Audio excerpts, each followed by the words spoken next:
Order! Order! You are an incorrigible delinquent at times. Behave yourself, man!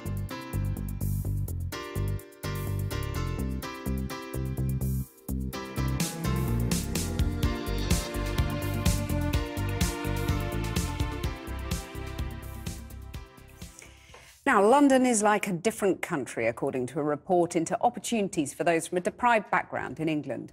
But forget the cliché of the north-south divide. The Social Mobility Commission says pockets all over the country are failing, particularly in rural, coastal and former industrial areas outside the capital. Opportunities for school leavers are lowest in the East Midlands and North East.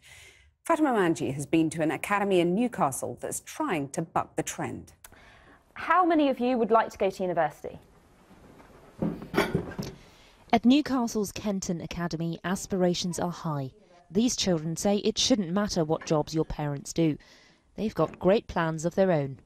I'd like to be a zookeeper, so I'd like to study zoology. I want to be a counsellor, so I need to go and study health and social. I would like to study geography to do like teaching in that subject. I like doing photography and like media producing and stuff. I like aeroplanes, so I want to do aeronautical engineering. But some things feel out of their control. They're worried about future opportunities being curtailed by political decisions they played no part in. You need to be able to feed yourself and your family and that. If you haven't got a good job and good money, you can't do that. Because like, the economy is going down and that. So Brexit's kind of like changing the economy. So it's bringing like the class system back in. So like rich people are getting richer and like poor people are struggling. I just felt it was wrong that like the younger generation didn't get to decide. The opportunities our parents have are going to be different for what we have now, because we're not going to get like as much help as we're used to from the EU. These fears are exacerbated by the deprivation they see in their own community. With 1,800 students, this is the largest school in the North East, and half the school population is on free school meals. If you come from like a family who's on benefits or your parents are unemployed, you might find it extremely hard to work with like the student loans and debts when you go to university. So you might end up not being able to like go. You do have to weigh up. I have 3 siblings. My older brother's already at university. At least one of my younger brothers wants to go.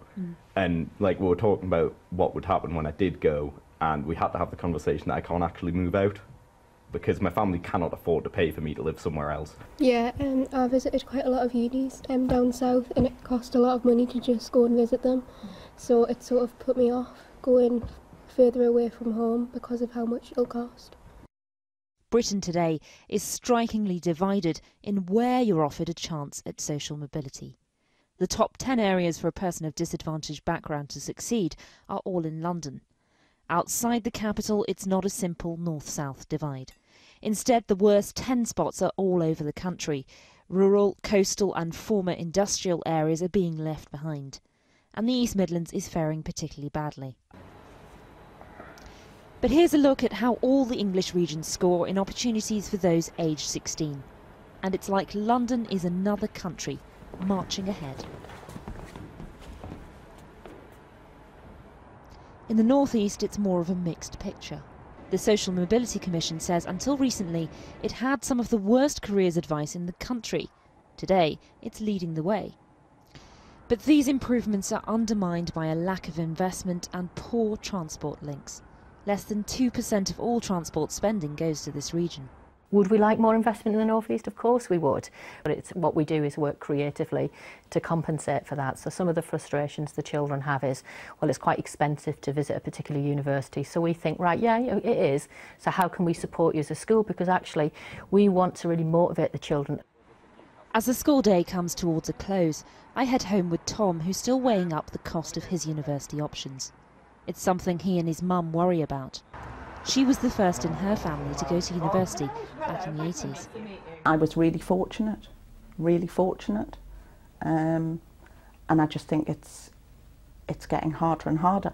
So I don't claim poverty, but it is a struggle. In terms of the economy, we need the best, the brightest, the most gifted, and we've got the best and the brightest and most gifted within deprived communities. They just don't get the same chances. Fatima Manji reporting in Newcastle.